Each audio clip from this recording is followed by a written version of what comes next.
Shabbat Shalom sa mga kapatiran na nag-observe ng pamamahinga today. At Shalom din po sa mga kapatiran na nag-observe na o nakapag-observe na ng araw ng pamamahinga. Ngayon po ay 05/17/2026 at ang oras po ay 4:30 na po ng hapon, mga kapatid. Ayon po sa ating sinusunod na Yahuwah's kalendar, nasa pang-pitong araw po ng linggo ngayon, mga kapatid. At sa seventh day of the week, tayo po ay nagbabasa ng mga kasulatan o Torah upang pag-aralan natin. And we are now on the second chapter of Ayub, also known as Job, mga kapatid. At dito sa book ng Job, isa sa mga main concern dito is why are the righteous suffering? Why are the blameless are suffering? So, yun po mga kapatid ay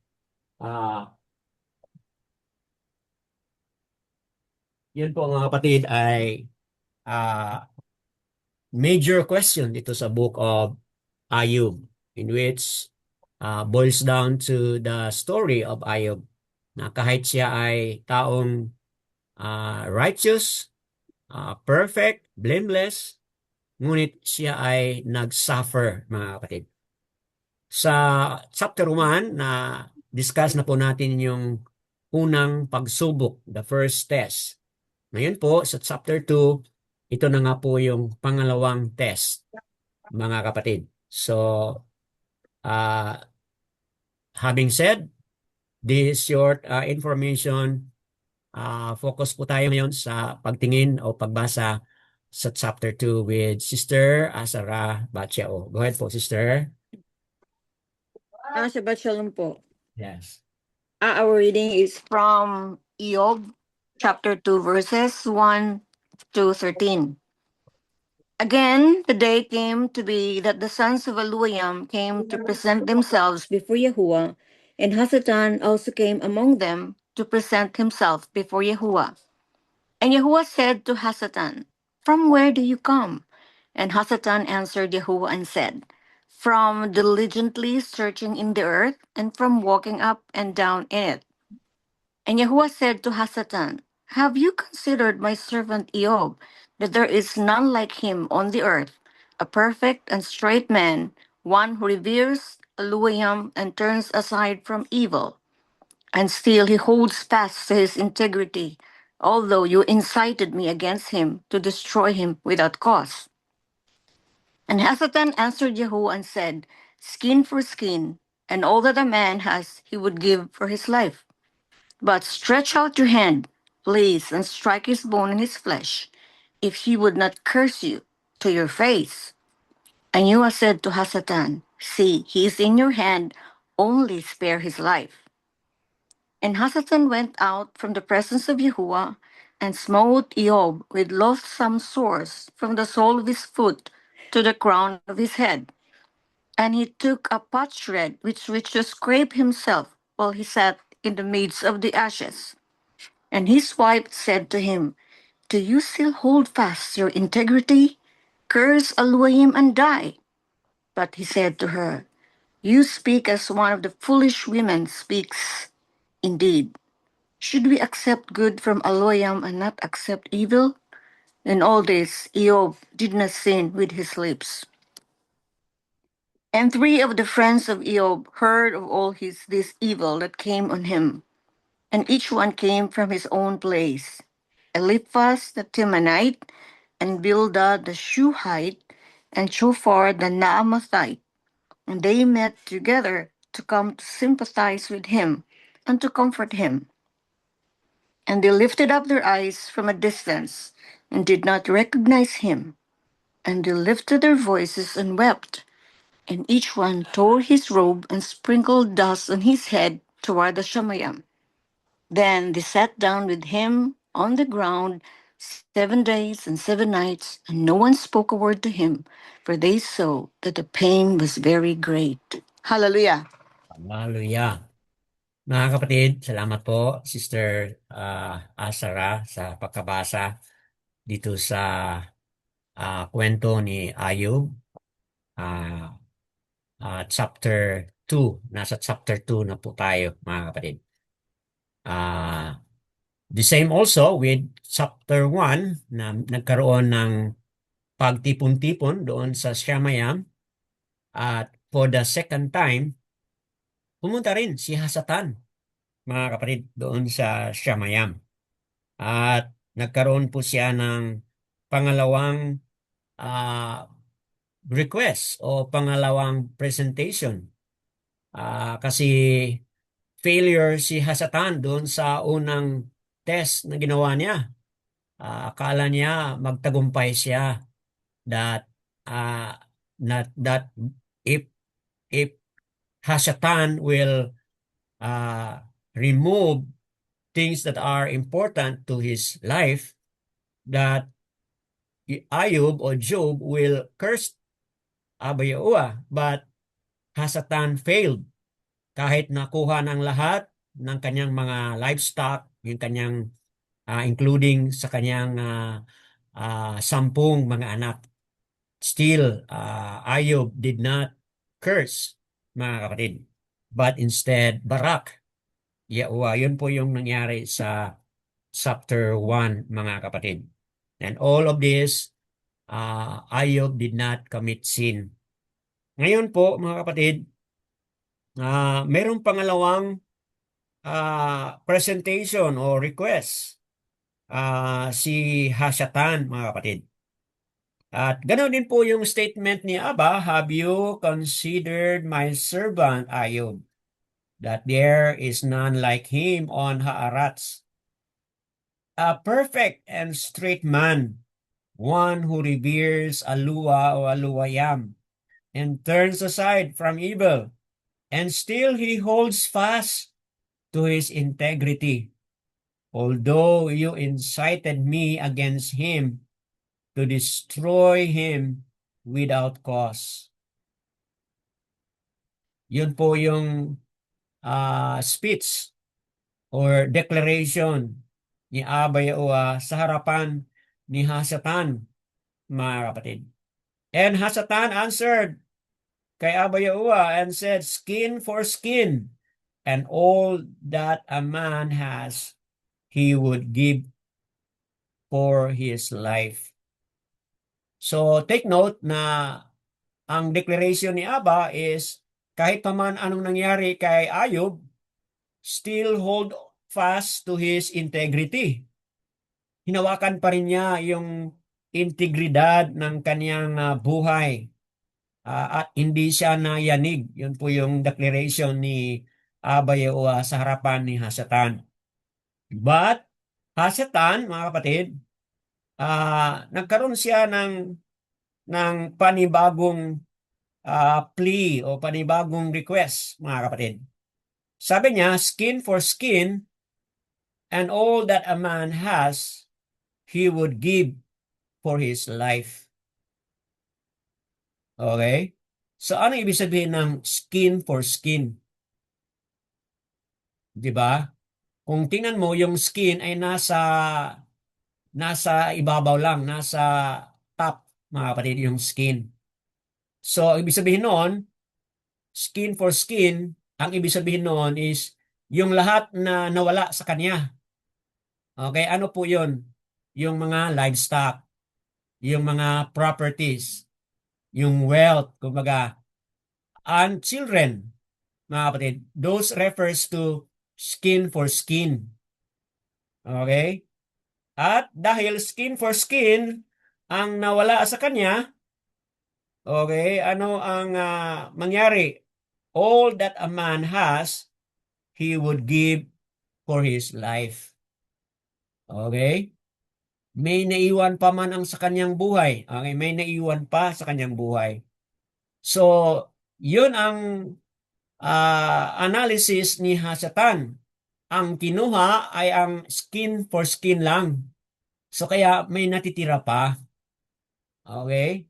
So ibig sabihin, hasatan is presenting another proposal, mga kapatid. Okay, anong sabi niya? Verse 5.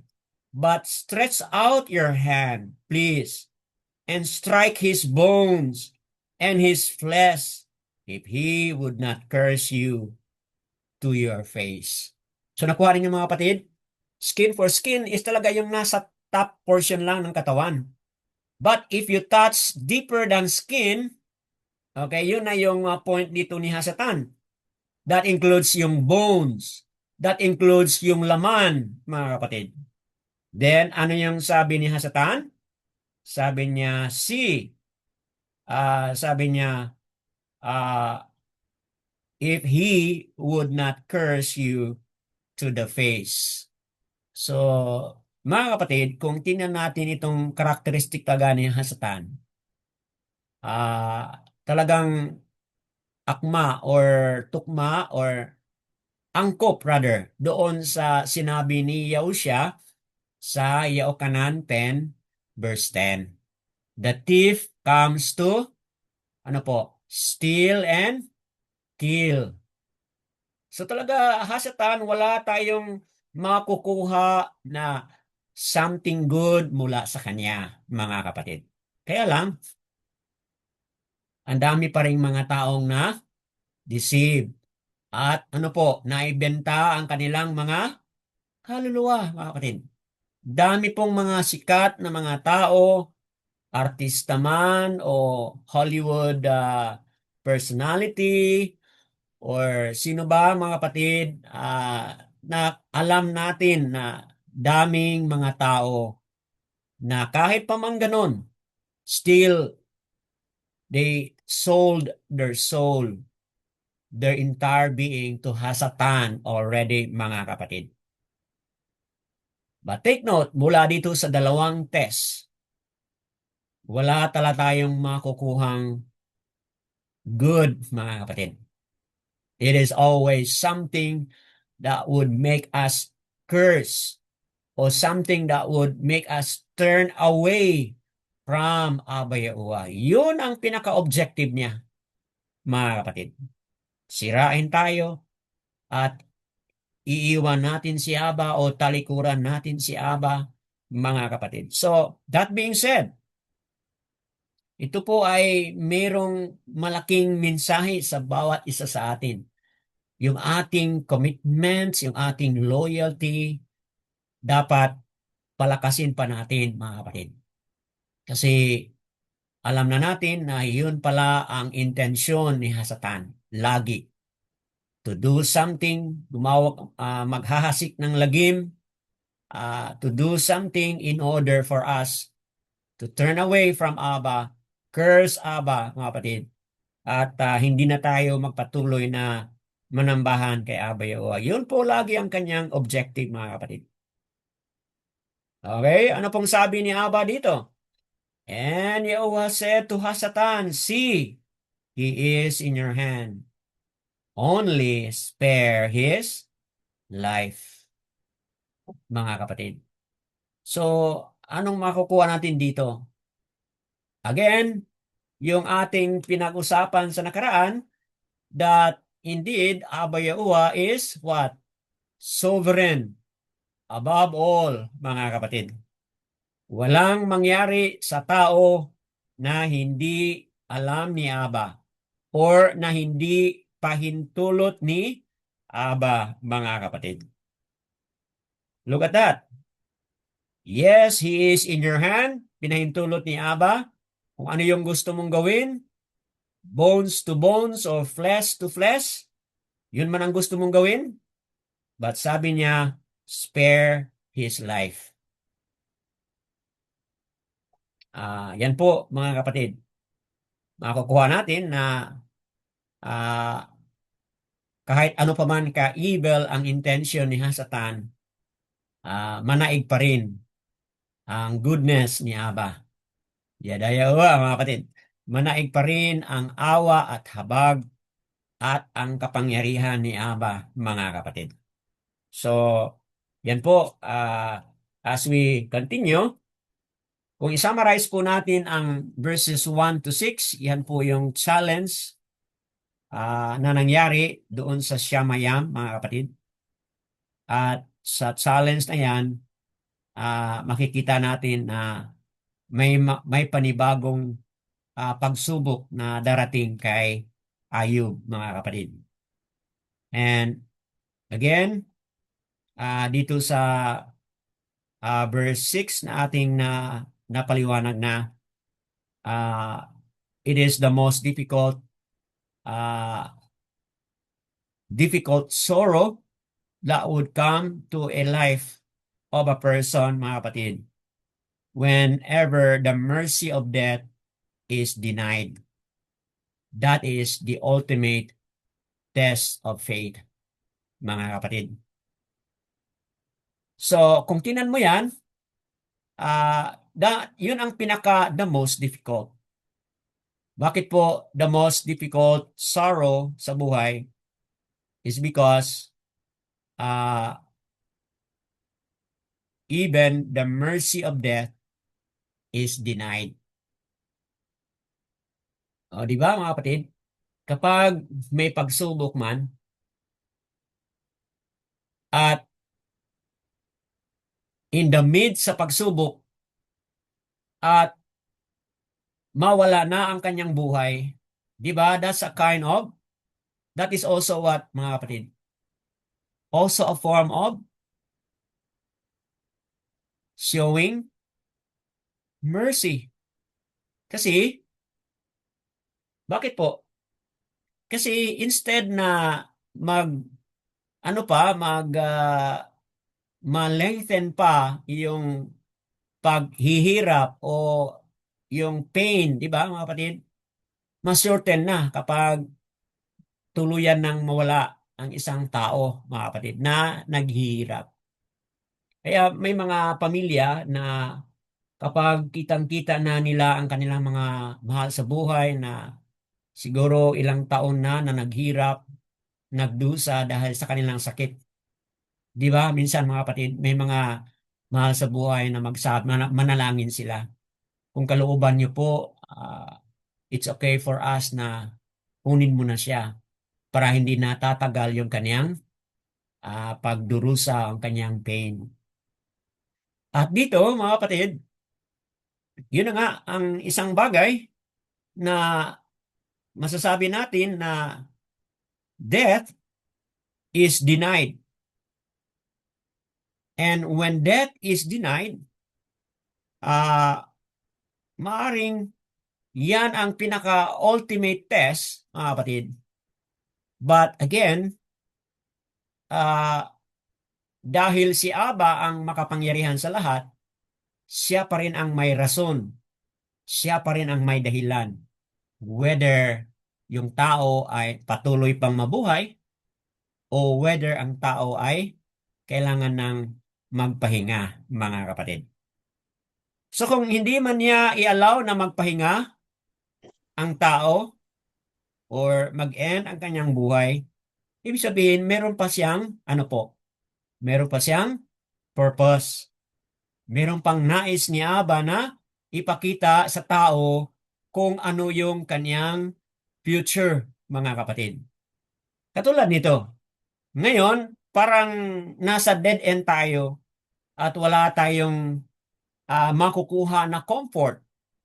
But if you know the end of the story, di ba? Makikita mo later on na mas greater reason si Aba kung bakit he denied death on the part of Ayub is because meron siyang greater reason, mga kapatid.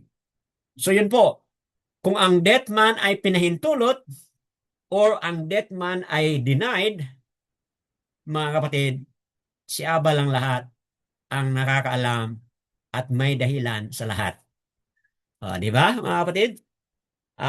Minsan, halimbawa, may mga karanasan yung ating mga kapatiran, halimbawa, na nagkaroon po ng travel, tapos may mga near-death experience na pwede na sanang mamatay dahil doon sa mga accident na iyon.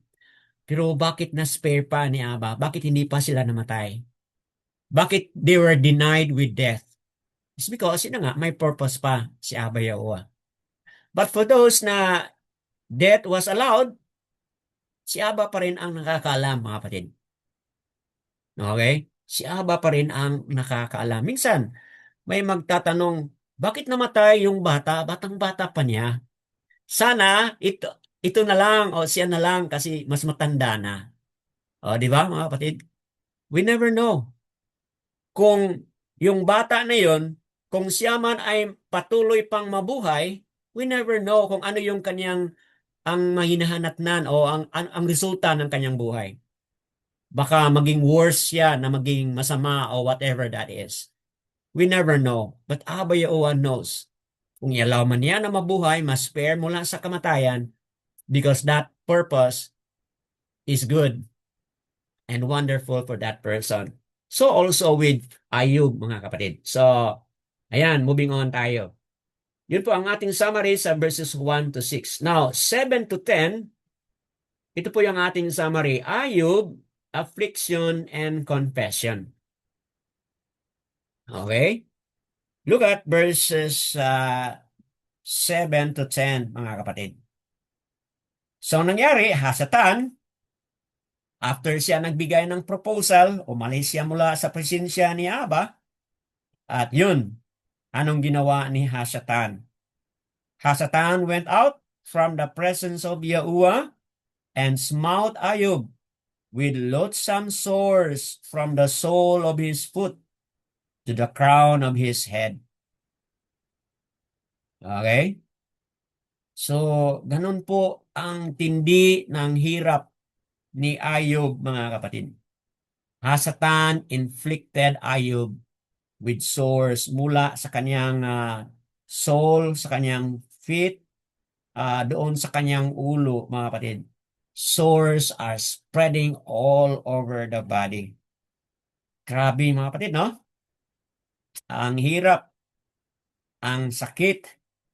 Okay, and took a potsherd with which to scrape himself while he sat on the midst of the ashes. Okay po? Yan ang kwento niya. Yan ang nangyari sa kanya. Comes the role of the wife. Look at verse 9. And his wife said to him, do you still hold fast to your integrity? O, di ba, mga kapatid? Di ba, yun po yung ah, pinag, pinaglaban ni Hasatan na Ayub still hold fast to his integrity. Di ba, mga kapatid? Look at verse 3. Alua or Aluayam turns aside from evil. Okay? And still he holds fast to his integrity. Although you incited me against him to destroy him without cause. Yun po, mga kapatid, ang pinaghawakan ni Ayub.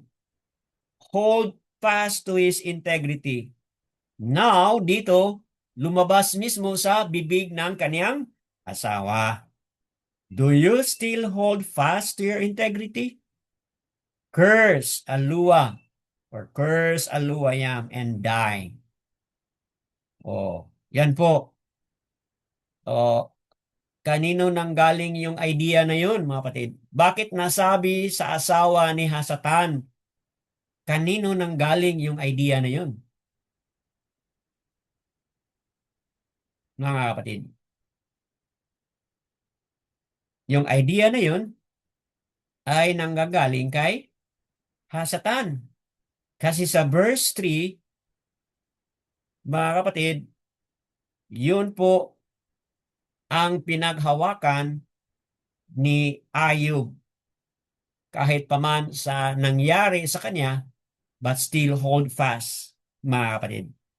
And here, mga kapatid, Hasatan insinuated the wife of Ayub that he should no longer hold fast to his integrity, but instead, curse, mga kapatid. It's about time, i-curse mo na yung aluwa o aluwayam na sinasamba mo and die. Okay?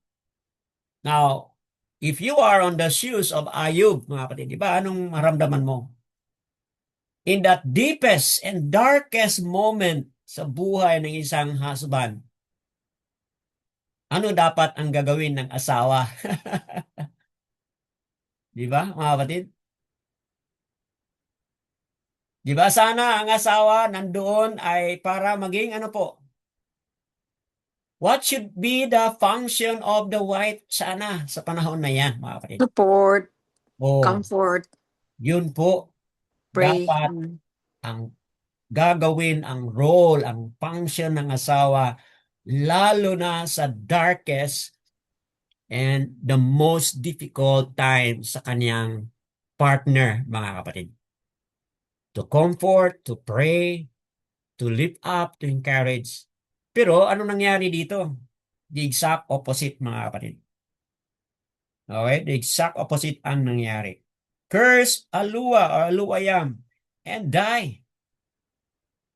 So yung intensyon ni Hasatan, okay, na nadeklara. Yung kagustuhan ni Hasatan na mangyari na ideklara ng kanyang wife. Mga kapatid, ganun ka-powerful si Hasatan. Hasatan can inject idea, can inject thought, mga kapatid. At mag-ingat tayo. Kasi may kakayahan si Hasatan na gagawin yon.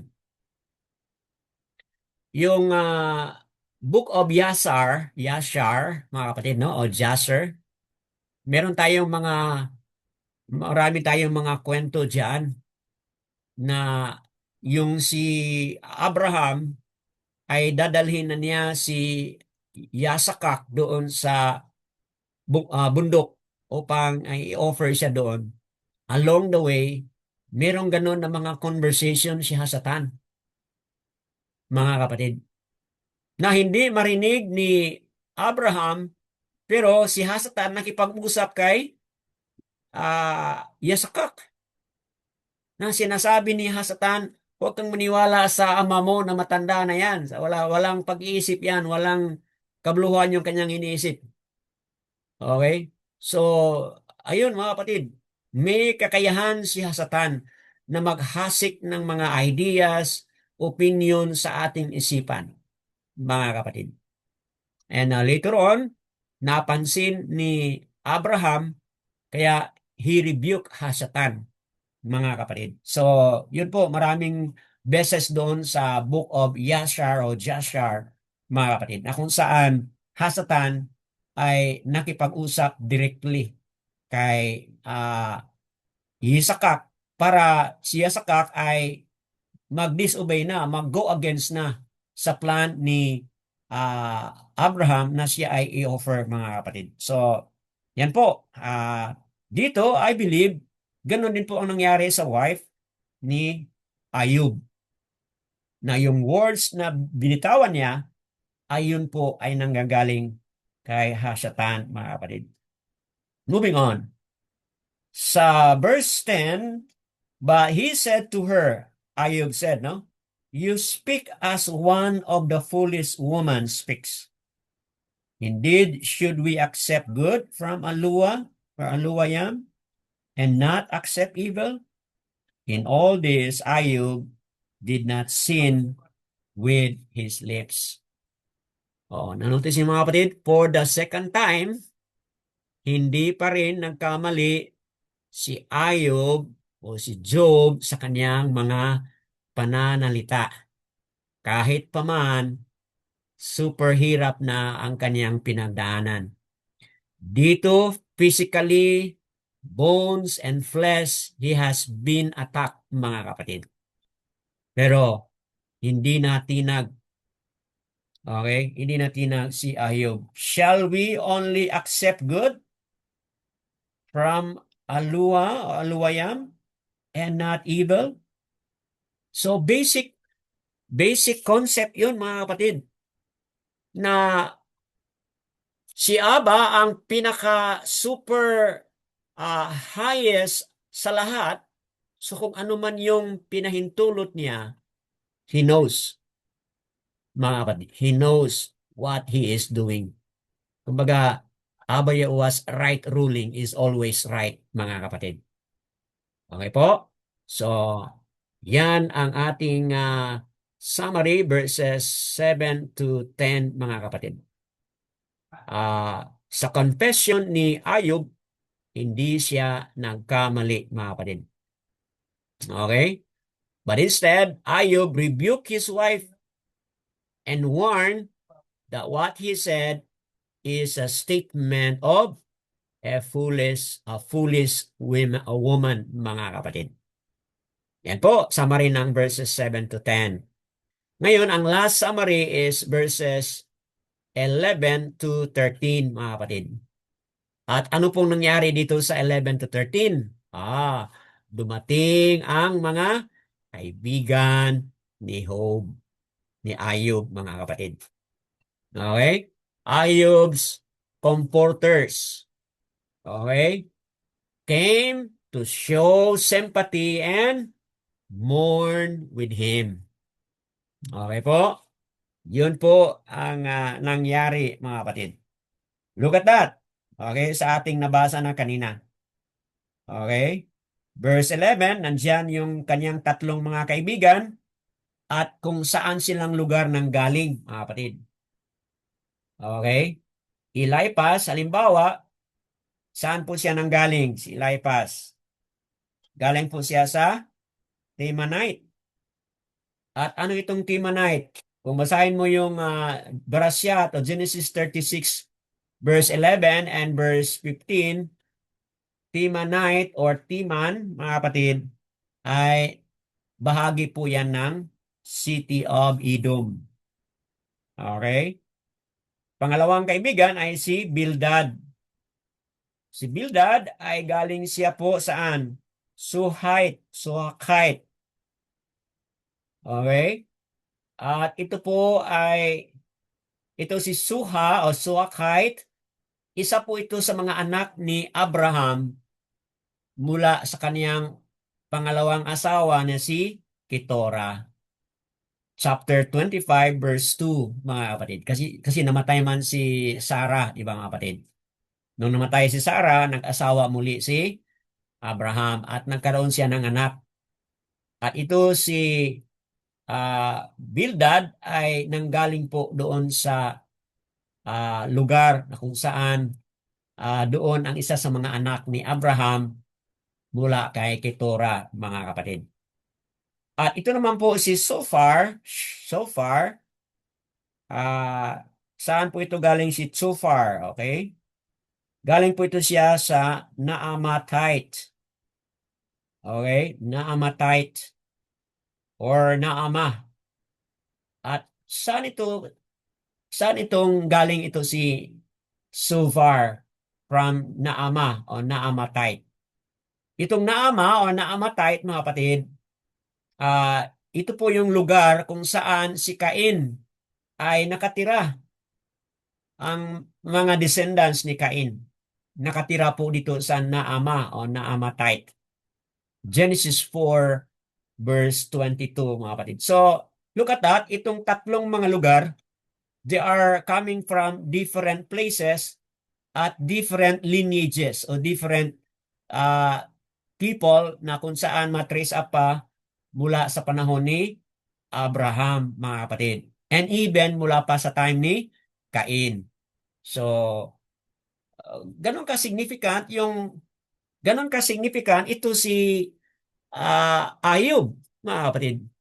Nasa iba't ibang lugar na kung saan ang mga lugar na ito ay very significant sa kwento sa buhay ni Cain, sa buhay ni Abraham, mga kapatid. Very significant po kung saan nanggaling ang tatlong mga kaibigan na ito. So meaning to say, mga kapatid, yung level of integrity, level of being a righteous person, and level of being blameless and upright na ito si Ayub, mga kapatid, ay talagang nakilala. You getting the idea, mga kapatid? Talagang kilalang kilala si Ayub doon sa ganun na klasing buhay at siya ay nagkaroon ng kaibigan, of close friend. At nung malaman na ito yung nangyari sa kanyang buhay, kusang loob itong tatlo ay pumunta. Okay? Look at how the three have responded. O, di ba? Nung malaya pa sila, tiningnan nila, hindi nila na-recognize si Ayub. They did not recognize. And they lifted up their voice and wept, tore his clothes. They tore his clothes, sprinkled dust on his head, mga kapatid. Okay? At yan, makikita natin na they sat down with Ayub on the ground 7 days and 7 nights. And no one spoke a word to him, for they saw that the pain was very great. Ano pong makukuha natin dito, mga kapatid, na form of support and form of sympathy, form of uh, mourning and showing sympathy, mga kapatid, is the idea, mga kapatid, na mere presence is, ano po? Mere presence is enough.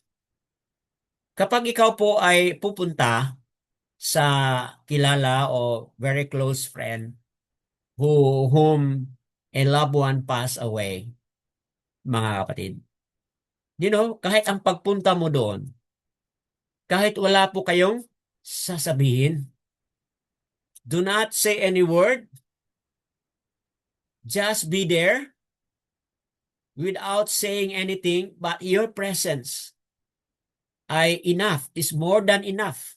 Nagpadala po kayo ng concrete and strong evidence of sympathy and mourning with a person who is grieving, mga kapatid. Kasi when a person grieve over the passing away sa kanyang mahal sa buhay, malamang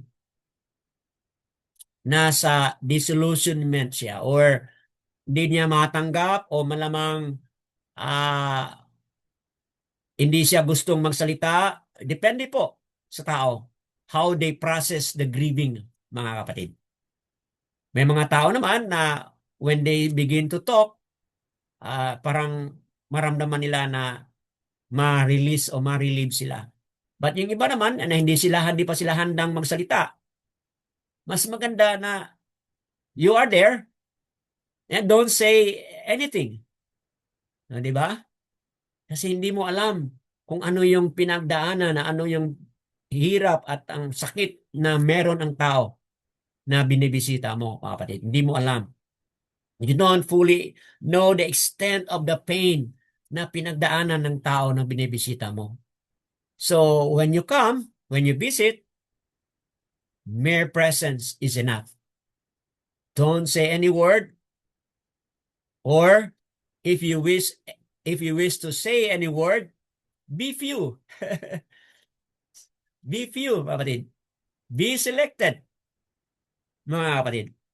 Kasi po, ang taong nagluluksa o nag-grieve,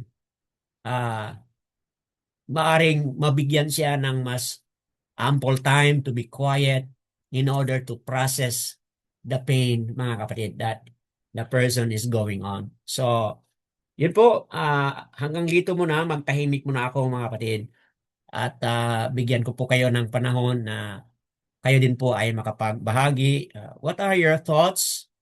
What are your reflections batay dito po sa 13 mga talata na ating nabasa?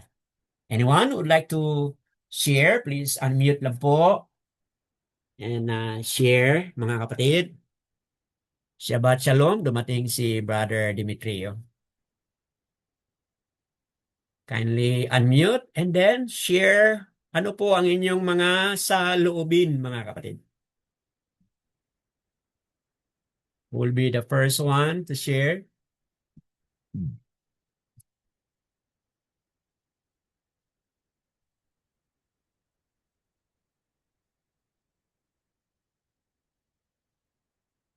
Anyone would like to break the silence? Brother Dan. Opo, Sister Sarah. Go ahead po. Ah, ah, nalaman po natin na the Bible does not provide some details about Job's immediate family, di ba, Brother Dan? Opo. Sa kanyang mga anak at kanyang wife, hindi po na ilagay na sila ay Israelite. So Opo. that means, hindi po sila lineage ng sons of Yahuwah. Di ba Brother Dan? Opo. Pero dito po, ah, iano po siya, parang si Yahuwah mismo ang nag-acknowledge sa kanya, no, Brother Dan? Napakaganda po. Tama. Na in-acknowledge po siya ni Yahuwah na, nakita po ni Yahuwah na he is righteous of all the Mm. people. Eh, si Mm. Yahuwah na, hindi ho tao ang nag-acknowledge sa kanya, Brother Dan. Si Yahuwah po needs, are we being acknowledged? Parang, ako kaya Mm. na-acknowledge ko kaya ako. Parang napaka-lucky o what ano ba yun? The best term of Mm. lucky for, hindi man yan lucky, no, Brother Dan? Baraka. Opo. Baraka po. Baraka Yes. ni Yahuwah na, Baraka. ano po, siya po ay, si mismo Yahuwah ang nag-acknowledge po sa kanya. Napakaganda po. Mm. And then, ang kanyang, napakaganda po na, ano po, yung, hindi po siya, na-included po siya dito sa Bible na, Mm. that means if your story is included in the Bible, that means something is in you and something is, Correct. there's Mm. a great lesson bakit nailagay po dito sa Bible. Not Mm. because, di ba usually ang Abraham lineage po yun ni Yahuwah, mga David, Opo. Joseph. Ito Chosen. si Brother Dan, Mm. hindi siya nailagay because ang kanyang lineage ay kay Yahuwah, but then ang kanyang exemplary character at sa Opo. kanyang unwavering trust in Yahuwah. Tama. Parang, so that means, may encouragement po na nasa akin, Brother Dan, na although we are not sa lineage ni Abraham, ni Joseph, Mm. but still we have the 100% chance Mm. na parang kay Hope po. Kaya lang, po, yung skin for skin na, di ba, ano daw yung, Brother, di ba, yung sinabi mo kanina na it's part of your journey na paano ka ma-survive sa mga adversities, mga ganun, paano mo i-survive yon Opo. na even sa mga hardships or difficulties in life, andun ka pa rin, kumakapit ka pa rin kay Yahuwah. Then Mm. that's the time Yahuwah will acknowledge us although we are not in His lineage. Mm. Napakaganda po, Brother Dan, yung Tama. hope na to. And I told Kenji about this morning. Ito Mm. ang aming kuan ngayon, yung first chapter po, ang sabi ko, huwag mo nang basahin dahil ang last niyan.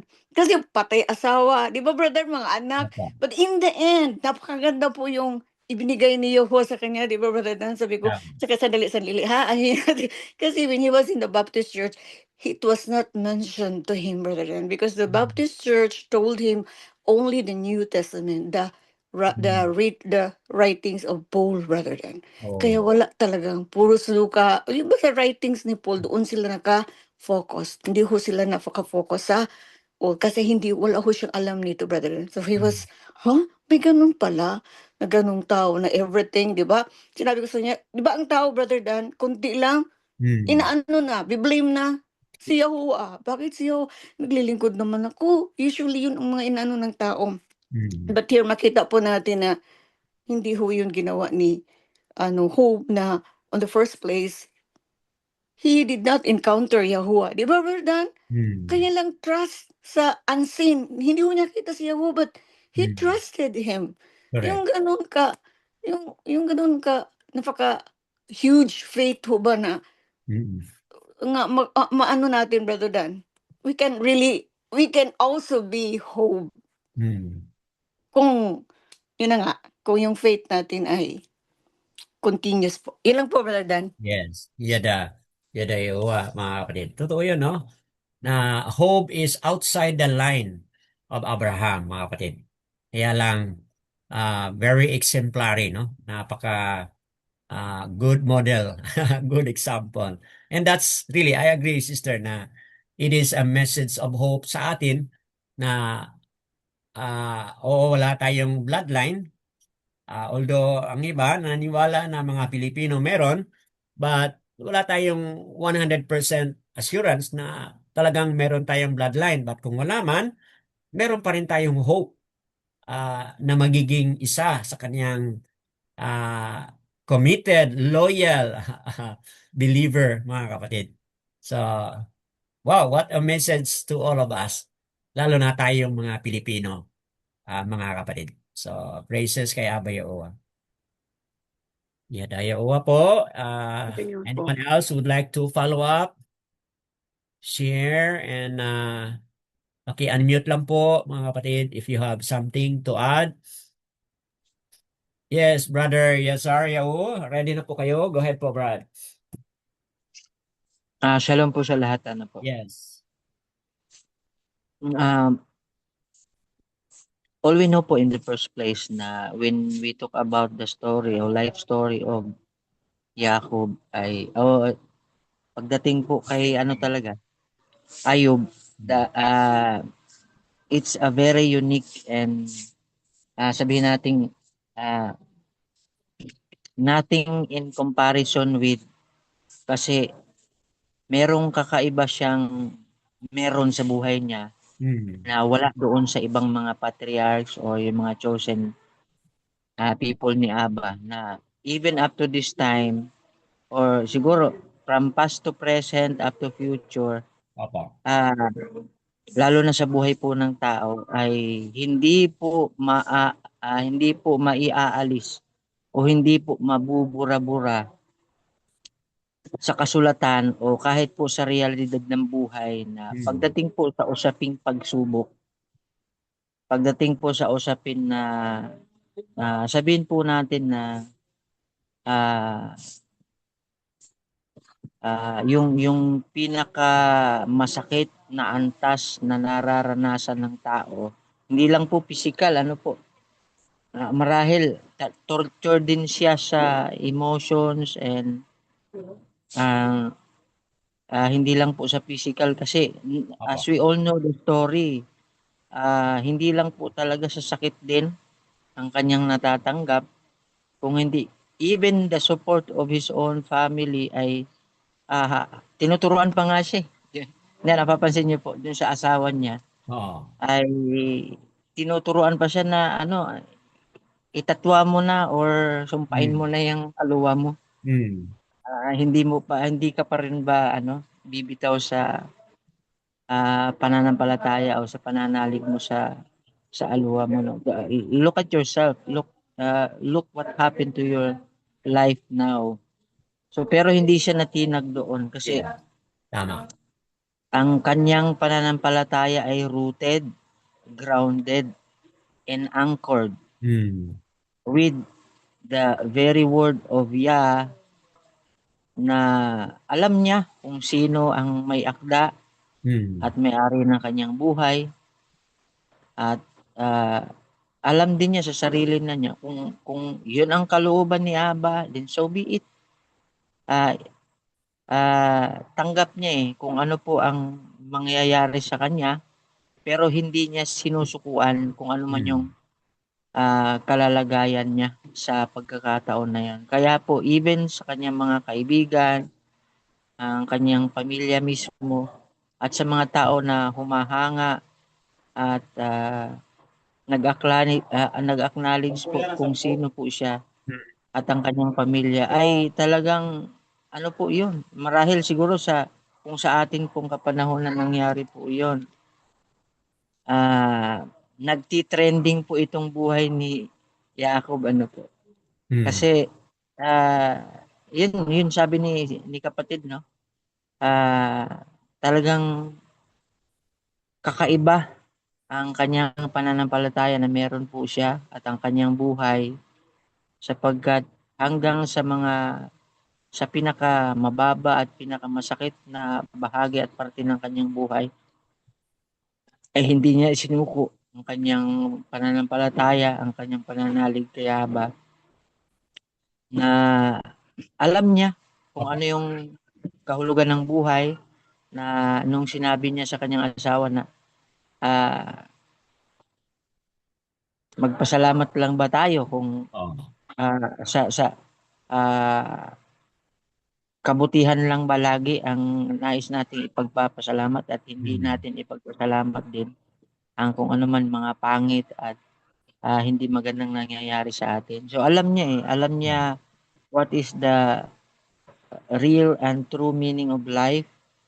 Alam niya po kung ah, anong meron siya pagdating sa pananampalataya sa kanyang Hmm. kinikilala na aluwa na si Aba, na kahit ano man po ang mangyari ay alam po niya na hindi po siya pababayaan. Kaya po sa kanyang kataga at pananalita na yon, sagot doon sa kanyang asawa ay itinuring po siyang matuwid na tao sa harapan ni Aba. Oh. Kung kaya po, in the end of the story, dinoble o Hmm. tinreple pa po ni Aba kung anong meron po siya sa kasalukuyan, ay talaga namang masasabi natin na very extravagant ang nangyayari sa buhay po niya kapalit doon sa pananampalataya na meron po siya sa ating dakilang Maynila. Yun lang Hmm. ba? Opo. So, good point yun na highlighting yung pananampalataya connected doon sa na highlight din ni Sister Asara, mga kapatid. Ang nasabi ni Brother Yasario. And at the end, may reward po na hihintayin, mga kapatid, para doon sa naging matatag, naging patient, at shall we say, remain faithful to the end, mga kapatid. Talagang may maaasahan, may maasahan tayo na may matanggap tayo to the end, mga kapatid. Hold on lang sa mga pagsubok na yan. Bago natin tawagin si Brother Dimitrio, naalala ko na parang may point kanina si Sister Asara na ah, nais nating i-highlight din po, mga kapatid, na Ayub, meron siyang special relationship kay Aba kasi nga kahit paman sa unang pagsubok at dito sa pangalawang pagsubok, yung kaniyang pagkilala na dapat manatili ang kaniyang pananampalataya at pagsamba doon sa unang pagsubok, patuloy siyang nagsamba kay Aba. Dito sa pangalawang pagsubok, patuloy siyang humahawak, kumakapit kay Aba Yahuwah. So, yun po yung kaniyang personal experience of knowing Aba, dahil patuloy pa rin ang kanyang pagsamba sa first test. Dito sa pangalawang test, patuloy pa rin yung kaniyang uh, pag-hold on sa integrity. Hold on doon sa kanyang pananampalataya nga.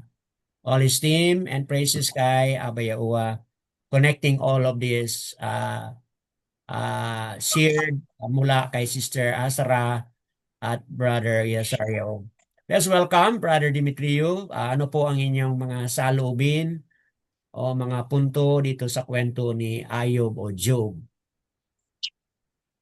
Ah, Shabbat Shalom po sa lahat. Shabbat Shalom po. Ah, Talagang napakaganda ng story ni Job talaga.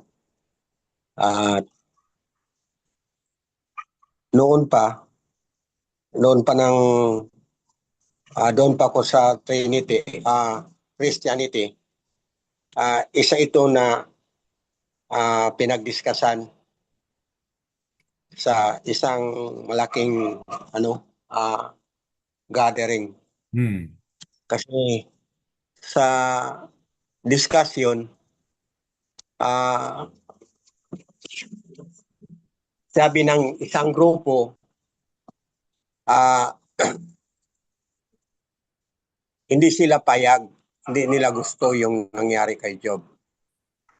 Pero yung kabilang grupo, nagustuhan nila yung nangyari kay Job. Kasi meron mayroon maganda na naabot si Job, natapos yung pagsubok. Tapos yung kabila, eh, hindi niya nagustuhan kasi ba't pinahirapan na si Job ay kilala ng ama na talagang mabait na tao at nagtitiwala sa kanya. Yun ang usapan. At talagang pinaglalaban namin noon na talagang kung ikaw ay isang pinili ni Aba Yahuwah, ay talagang naniwala ka sa kanya ng totoong totoo na walang pag-aalilangan, ay talagang mananaig ka talaga sa lahat ng mga pagsubok na mangyayari. At walang, lalo na kung ikaw ay matawag dyan ay conservative. Yun noon conservative yan. Doon sa Christianity, conservative at may liberal pa rin. Ganun. So, sa buhay ni Job, talaga doon mo makita yung conservative. Talaga. Kasi ang mali talaga. Kailangan ang gawin ang tama talaga. Kung makita naman natin at napag-aralan natin kung ano ang nangyari kay Job, but matawag natin na siya ay conservative kasi lahat ng nangyari sa kanya ay tanggap niya. At lahat ng nangyayari sa kanya, hindi siya nag-iisip ng masama sa kay Aba. So, nanatili pa rin ang kanyang pananalig at higit pa yung kanyang faith niya doon kay Aba.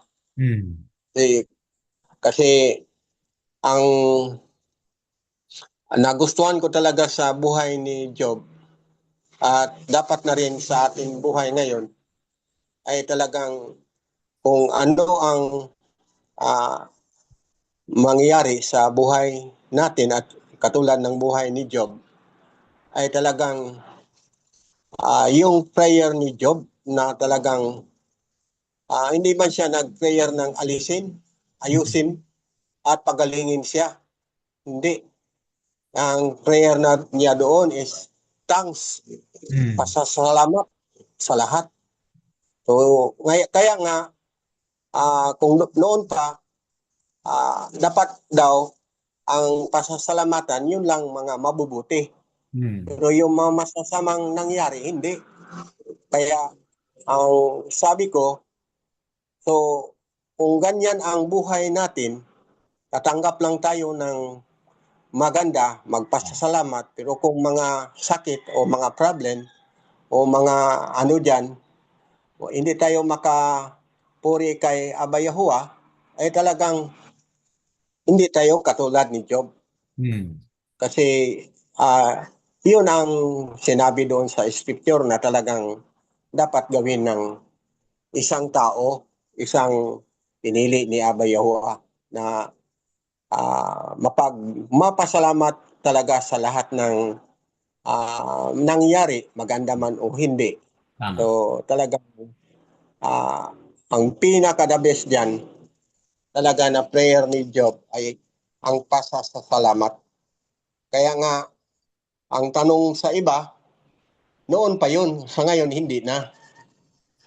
So, but yun ang malaking discussion noon.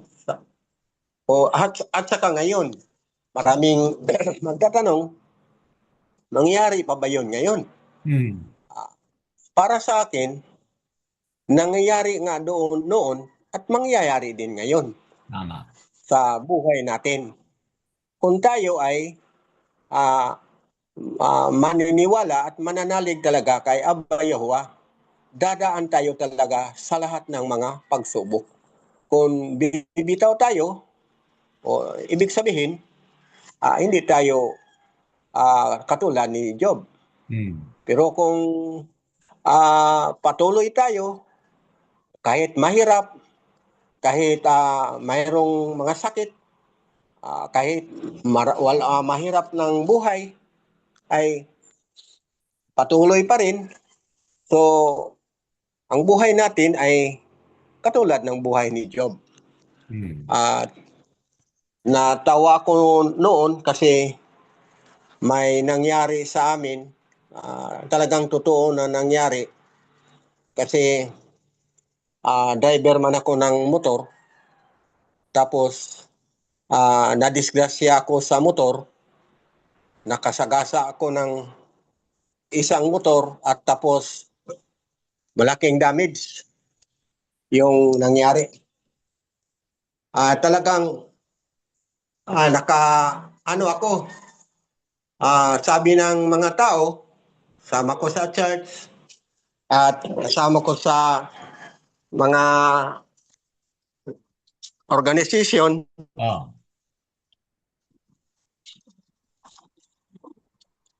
ay talagang nag-question sila sa akin at sa pamilya ko. Sabi nila, ba't daw nangyari sa akin yung karumal-dumal na nangyari? Tapos, ang tanong nila, ganun ba talaga kung susunod tayo sa Kayaba Yahuwah? So, ang sagot ko sa kanila, katulad ng sagot ang sinabi ni Job. Hindi tayo accept ng mga accident. Kasi yung accident, pwede rin gamitin ni Abayon pang masubukan kung saan talaga tayo. Ano talaga ang mangyayari? Ano talaga ang masabi natin? Sabi ko sa kanila. O sabi nila, ano na ang masabi mo ngayon na nangyari yun? Malaking damage yun. Sabi ko, wala na akong problema. Kasi alam ko na malaking problema ito. Pero itong lahat ay hindi makahaglang ng aking pagsunod kay Aba Yahuwah. Kasi isang pagsubok lang ito. Sabi ko.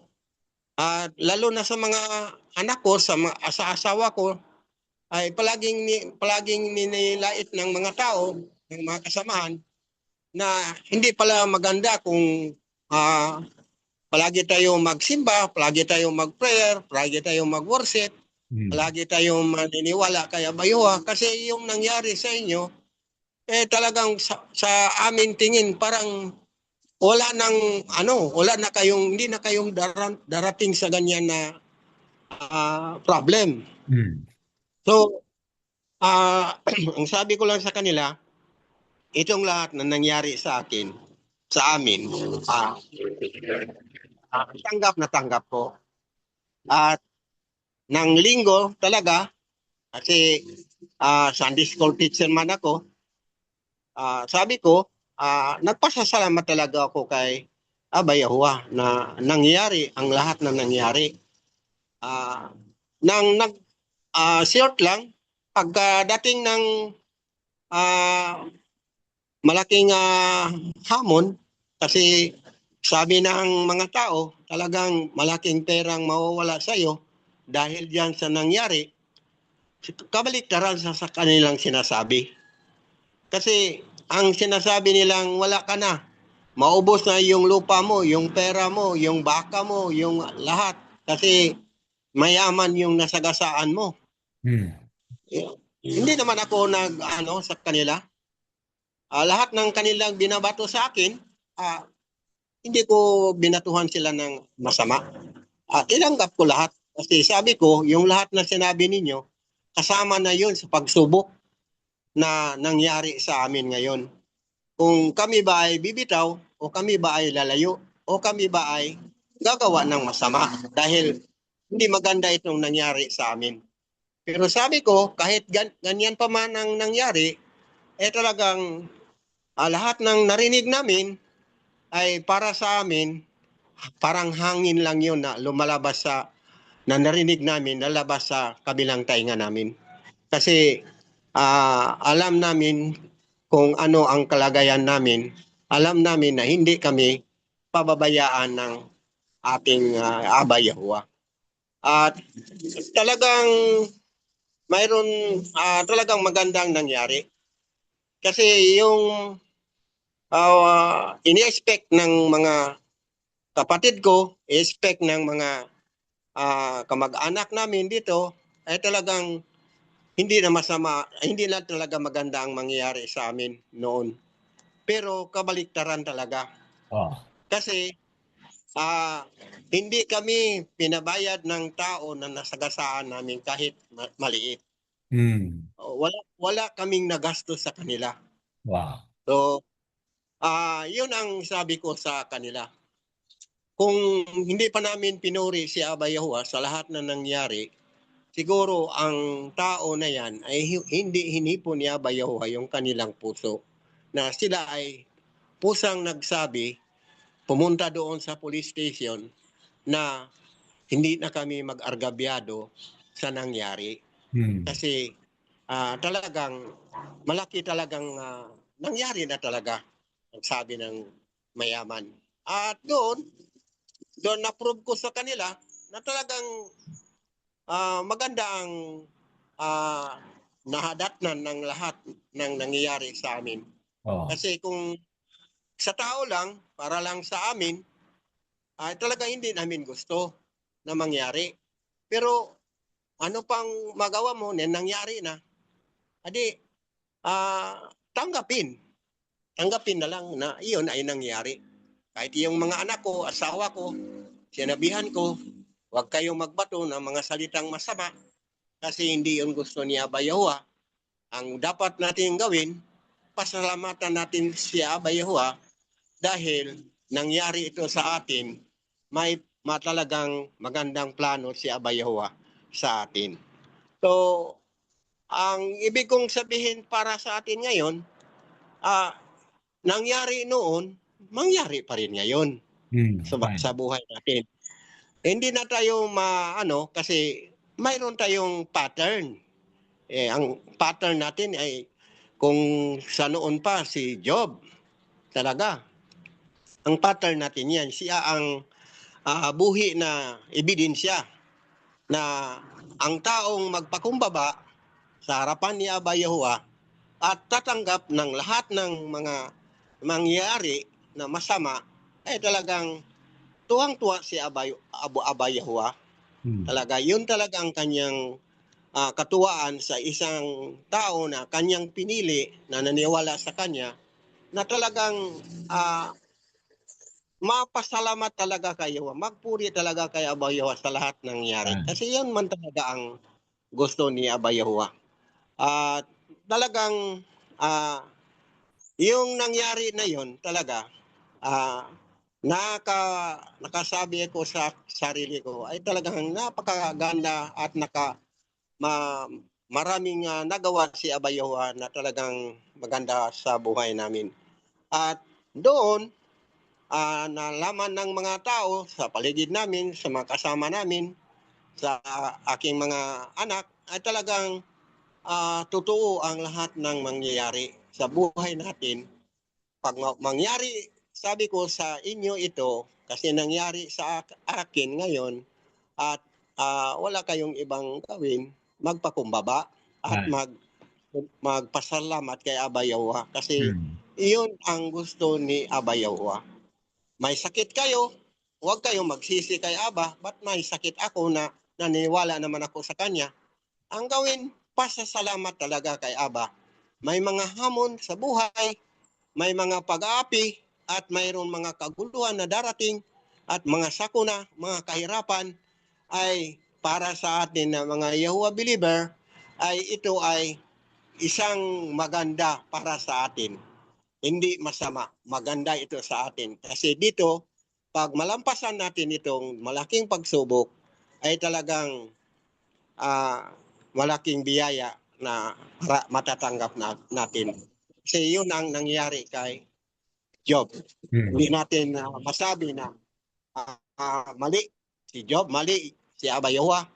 Hindi tama at insakto ang lahat ng nangyari sa buhay ni Job at ginawa ni Aba Yahuwah sa kanyang buhay.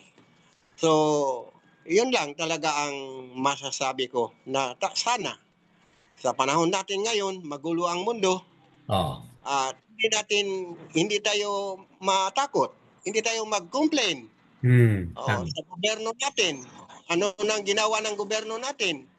So, wag tayong kasi itong lahat ay isang pagsubok sa atin kung aatras ba tayo at sino ang susundin natin. So, bilang tayo ay isang mga Yowa believer, ay talagang para sa akin ay isang pasasalamat kay Aba Yahuwah ng lahat ng nangyari sa mundo, sa buhay natin. Yun lang talaga ang dapat natin gawin kasi yun ang ginawa ni Aba Yahuwah.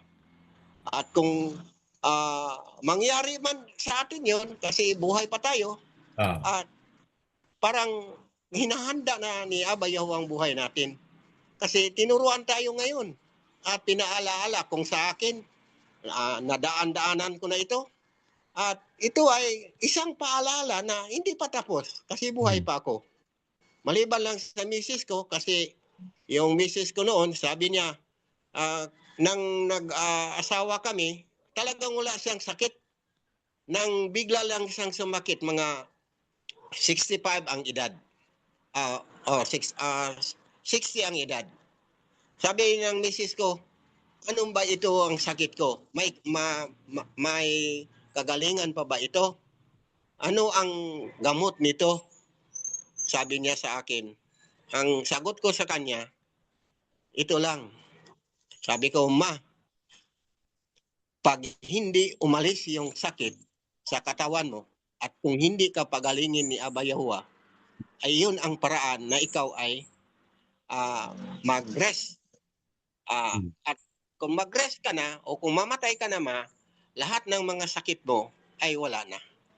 Walang doktor na makaayos sa sakit ng tao. Nandyan ang lahat ng sakit sa tao. Kung yan talaga ay nandyan, ang karapat-dapat ay purihin si Aba Yahuwah.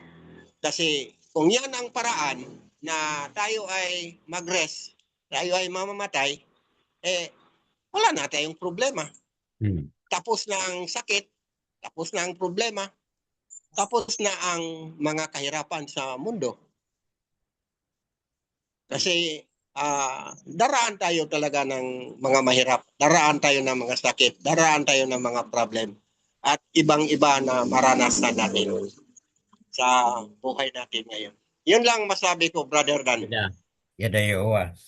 Praises kay Aba Yahuwah, mga kapatid, sa dagdag na patutuo, explanation at karanasan na rin po ni Brother Demetrio. Napakagandang example at very practical at makarelate tayo mga kapatid doon sa kanyang na-highlight, which is the best response mga kapatid kapag mayroon tayong ganitong mga pinagdaanan. The best response is patuloy na magpuri, magpasalamat kay Abay o whatever that is. So yun po, all esteem and praises kay Abay o. Anyone else mga kapatid would like to share, add from what we have shared? Meron bang idagdag ang mga kapatiran natin dito? You wanna add something, mga kapatid?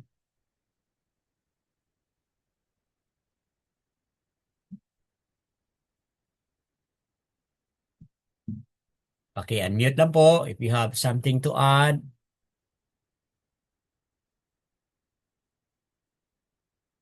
Okay po, mga kapatid. If no one will add, Brother Dan, yes. Brother Junicio, go ahead po, Brad. Welcome. Ah. Go ahead po. sa akin, Sabat Shalom po sa lahat na mga Opo. kapatiran. Opo, Brad.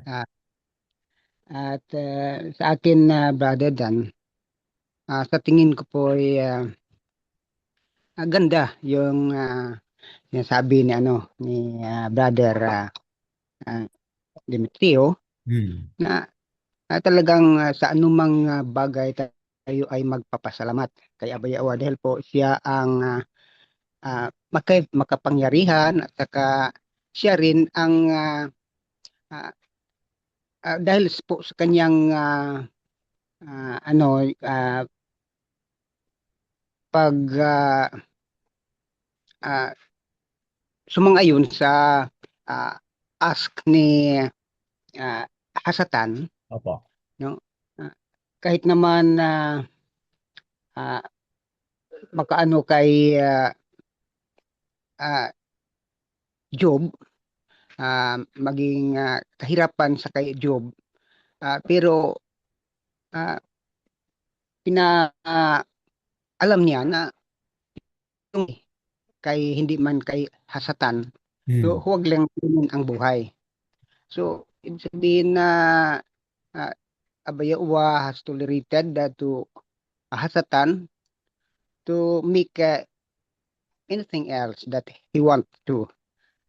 Pero yung buhay ay uh, uh, hindi kunin ang buhay kasi ang buhay kay Abayawa man yun. So at dito naman sa tingin ko po kay Hasatan, mula po sa umpisa pa Hmm. ng si Adan at sa Eve, na nilagay sila sa Garden of Eden, Opo. na may bawal si Aba Hmm. sa kanila. Si Satan palaging stand in opposite to Tama. what Aba Yawa. And also, masabi ko na para si Satan, mayroon ding may reason for doing that, because he's asking to our Abba to do. He want a permission of Abba. Likewise, he also have the reason, Oh. because he said, sabi niya ni sa noon pa sa una pa na kay Eve, na hindi totoo na mamatay kayo. Hmm. Mamulat lang kayo sa katotohanan. So parang masabi natin yung material, the man or women will only looking for the material thing. Hmm. So hindi mamamatay. So totoo 'yun, hindi mamamatay, pero ang kaluluwa niya dahil po lumabag sa kautusan ng Ama, yun ang mamamatay, Oh. no? Pero parang pinakita ni Hasatan na parang totoo ang kanyang sinasabi na hindi mamamatay. Pero we was already separate in the will of Yahweh. So yun, parang may siya may reason for doing that, because he's also dying with the will of Abba Yahweh. He's what he want to be permitted his doing. And until at present, until Job, when Hasatan asking Abba to do that such things, Oh. I can observe that Abba will also permit him. Abba was enhanced to Hasatan to do the things in opposite to his will, no? Parang pinaano niya ba yung hinayaan niya si Hasatan na maggagawa ng mga kalukuhan na para ring maunawaan ni Aba na kung ano siya kamahal ng kanyang mga tauhan. Pero sa toong bagay para sa akin, dahil po siya ay makapangyarihan, kahit hindi naman tayo magsabi nalaman na niya yun. Pero bakit kaya na ginawa pa man niya to? So siguro parang para tayo ng isang character of the drama, no? We have our own papers. We have our own script to follow. So, yun, hindi magawa mayroon sa drama, mayroon antagonist, mayroon din na natawag na protagonist. So, Opo. sa pangyayari na to, masabi ko na tama yung tinuturo ni Yaosha. So, hindi sa akin, yung tinuturo ni Yaosha na sabi niya, kung kayo ay mag-pray, ganito ang prayer na gamitin ang sabihin nyo. No? Ito'y inano niya sa Matthew 6:9, yung 6:9. Ganito ang pag-pray. No? Dito malaman natin na ina-ask natin na tayo'y ma-protect o ma-delivered from a devil. So, dito sa kay Job, palaging sa papasalamat lang ang ano niya. So, pero si Abayaowa, ang nagawa sa atin bawat isa ng ating stand, ang ating yung strong conviction, our kung paano natin gagawin yun. So, pero kang Yaosha, dahil po siya ay pumunta pababa, no? Galing sa Samayam, ang ano niya ay gawa ng tama. Opo. Kung paano natin ito i-apply sa buhay natin, yung kautusan ni Aba Yawa. Dahil po si Aba Yawa ay dahil po sa kaniyang habag, sa kaniyang kindness, sa kaniyang mercy, no? He permitted whatever asked to him, although that is a distract to anybody, because he is the owner of life all over. Tama. So sa buhay natin, siya ang nagawa. So wala tayong maano kay Abayaowa, dahil po sa kaniyang mercy, dahil po sa kaniyang benevolence, ang lahat ay hinayaan niya. Yung isa lang yung pagkuha ng ng buhay ng tao. So yun lang masabi ko na nang si Yaosha nagpray, kahit si Yaosha naman, no? Bilang isang tao, tayo'y maano sa ating buhay para tayong we have worry bilang isang tao, because we are not perfect. Kahit Yaosha, dahil po siya ay nagpakatao, mayroon din siyang belief o mayroon din siyang character na masabi natin he worry or he what we call that, he parang naano siya sa kanyang buhay ba na mawala. So yun na sinasabi sa kanyang dasal na sinasabi niya, Aba, Ama, o Aba, kung pwede kunin mo tong kahirapan o yung ano sa kanya, no? Ang kanyang pwedeng madaranas. No? Pwede kung pwede kunin yun. Pero hindi ang sa kanya ang mangyari, kundi ang kaysa Aba, ang Aba ang mangyari, ang the will of Aba, no, will be fulfilled. So yun, parang masabi natin si Yaosha, siya ang natin parang model what we are going to do, because we are misinterpreted the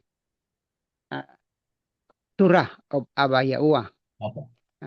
Because masabi natin na ito ay tama, ito ay mali. Pero yung lahat-lahatan, no, yung sabi nila na tama, mali pa rin. Sa atin man na masabi natin na mali, hindi natin yun nga, mali talaga. Kasi po, masabi natin dito sa history, no, na kahit naman si Job, kung anong mangyari sa kanya, siya ay nagpapasalamat. So it's a good, a very a peculiar character to Job. So kung mangyari ito sa atin, so wala tayong magawa eh. So sa atin na umano lang tayo katulad ni Job. Kasi si Job ay isa rin na model sa mga tao na nagkakaroon ng kahirapan, no? Kung anong gagawin. Pero we also look back to the statement of Rabbi Yahushua na kung pwede, sana, so na iligtas tayo, no, sa mga devil and sa wickedness, no, kung pwede. So, kay Abba, the will of Abba, yung ang mangyari, hindi man sa atin. So, ang sa atin lang yun. Parang tayo'y naghingi kay Abba, kung pwede. So, ito sa akin naman ay parang hindi to labag sa kalooban ni Abba, kay tayo'y naghingi sa kanya kung pwede. So yun ang pinaano ni as a model, no, statement in the prayer of Yahushua. Tama. No, when he encounter sa anumang sa malapit na siyang patayin, no, kahit alam mo kung bakit ito ay kailangang mangyari, pero naka-ask pa rin siya na kung pwede, no, kasi po si Abba ay makapangyarihan kaysa kanya. So sa pag ito susunod kung anumang kinakailangan o kung anuman ang dapat sundin sa kagustuhan ni Abba. Siya po ang ating model. So yun rin bilang tayo'y believer. So we have the model to imitate. Mayroon tayong parang gagayahin, no, kung ano ang dapat nating gagawin. But yun, ang lahat ng mga yun with the help of the Ruach of Abba. Because wala tayong magawa eh. Pag sa tingin natin tama na to, pero hindi pa. So with the help of Ruach of Abba, because the Ruach is the helper of the human being. So with the help of the Ruach, so we can do what is present, what Abba Yahuwah, what can place the Abba Yahuwah. So yun lang ang ano ko, Brother Dan. Parang si Hasatan may ano rin siya sa aking paningin, may reason din siya. Ipinakita niya na ganun ang mangyari. So yun nga, tayong mga believers, sabi ko rin, no, kinakailangan we have to pray, we have to ask to Abba, ito na kaya ang ang gustuhan ni Abba. So we have also to pray that will be separated from those who are the so-called lawlessness. No, maano tayo, no, na tayo sa susunod sa anumang mga kautusan ni Abba mula noon hanggang ngayon. So yun lang nga, brother. Yeah. Opo. Uwa, Yeah. hallelujah. Yada, Yahuwah, mga kapatid. Totoo po, mga kapatid, na may rason si Hasatan sa kanyang mga plano, sa kanyang mga gustong gawin, mga kapatid. And take note na kapag yung kanyang reason ay paniniwalaan natin, mga kapatid, yun ay magiging rason na tayo ay ma-fall sa kanyang mga trap or ma-fall man sa mga temptation o mga testing na sinasadya o kinaplano ni Hasatan para sa atin. So, tama yun, mga kapatid. But on the other hand, hingi tayo ng wisdom. Aba, itong rason na ito, nanggaling ba ito sa iyo? O itong rason na ito ay nanggaling ba sa kay Hasatan? At usually, tayo, human being, yung rason ng physical at material, no, lagi nating naka-connect. Lagi tayo naka-connect doon sa mga reality na yan. But look at that, merong greater reason, which is yung spiritual, which is yung ating pananampalataya, yung ating obedience po, mga kapatid. Yung ating love and obedience kay Aba, yun po ang dapat mananaig, mangingibabaw na mga dahilan, mga kapatid. So, all esteem po sa magandang paliwanag ni Brother Dionisio, at yung issue na pwede naman po tayong makahingi, maka-ask kay Aba, just like what Yehosha did. But huwag natin kalimutan, always ilagay natin sa isipan that at the end of the day, not my will, not yung gusto ko, but yung gusto mo, Aba, ang masusunod. Okay po, yada yawa sa napakagandang mga diskusyon na meron tayo dito with Sister Asara Batchao, with Brother Yasar Yao, Brother Genesio at Brother Dimitrio sa naibahagi na kanina. Meron pa po ba, mga kapatid, na magdagdag dito? You wanna add something if there is one? Kung wala po, mga kapatid, meron po akong mga reflection, mga kapatid, na nais ko pong i-share sa inyo. Reflection po. When pain visits your family, okay, ito po yung ating mga reflection. Kapag merong sakit o pain na bisita sa pamilya mo, either physical ba o emotional o psychological, mga kapatid. When pain visits your family, assess the situation. What brought about the pain? So yun po yung magandang itanong. Could it have been prevented? Maari ba, paano sana ito naiwasan? Ganun, no? Paano sana ito naiwasan? If any damage has been done, how can it be rectified? Kung may mga damage man sa relationship, okay, paano ba ito matuwid? Paano ito makorek kung may mga damage, kung may mga mali man? Never doubt the goodness of Abba Yehovah, mga kapatid. Nakita na natin sa dalawang test ni Ayub o Job, never siya nagkaroon ng pagduda sa kabutihan ni Abba Yehovah. Few doubt the power and the ability of Abba Yehovah.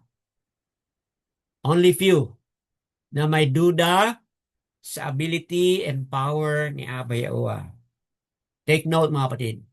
But many, marami po ang nagduda sa kabutihan, sa awa ni Abba Yehovah, lalo na sa panahon ng kagipitan, suffering, and pain. I hope none of us would fall on that, mga kapatid. Remind yourself that no matter what you are going through, Abba Yahuwah is involved. Bahagi po lagi. Nandyan po lagi si Abba Yahuwah. He will never leave us. He will never forsake us. He cares. And He is in control and suffers with us. For He speaks both in good and even in bad times. Aba po ay nangungusap sa atin sa panahon ng kahirapan, sa panahon din po ng abundance. Aba ay nangungusap sa atin. Realize that most suffering is temporary. Di ba mga kapatid, katotohanan yan? Ang mga pagsubok na yan, yung mga pain and suffering na yan, are just but temporary. Chronic pain is a reality. Chronic pain could be not only physical, but also emotional and even psychological pain. Itong lahat na ito, mga kapatid, ay reality for many people. But most suffering, physical, mental, or emotional, or spiritual man, mga kapatid, these are only temporary. Ito po ay lilipas din. Ito po ay dadaan din, mga kapatid. Evaluate advice from friends. Sometimes, well-meaning friends do not help during times of suffering. Oo, may mga kaibigan tayo, malapit na mga kaibigan tayo. Kung ano man ang kanilang sasabihin sa panahon ng kahirapan o mga pagsubok, kailangan nating i-evaluate. Kasi sometimes, hindi sila ang makakatulong sa atin sa panahon ng mga kahirapan because they do not fully understand. They do not fully sympathize. Ang kanila ay nasa lang, ibabaw lang. But hindi nila naintindihan yung nasa pinaka loob-looban, mga kapatid. The ultimate na makakatulong sa atin, mga kapatid, that can help us through undeserved suffering, mga kapatid, is no other than Abba Yahuwah. Kung tayo man po ay may covenant relationship with Abba Yahuwah, yun po ang pwede nating mapaghawakan. Doon po tayo kakapit. Abba, I am in a covenant relationship with you. At sa covenant relationship na ito, meron akong parte na kung saan sundin ka. Kung ano man itong mga pinagdaanan ko ngayon, dapat committed ako na sundin ka, mahalin ka, kahit anumang pagsubok. At Aba, sa covenant relationship nito, ikaw din po ay may parte. Ang parte mo po, Aba, ay i-fulfill mo kung ano yung nakalagda, kung ano yung naitala dito sa covenant na ito.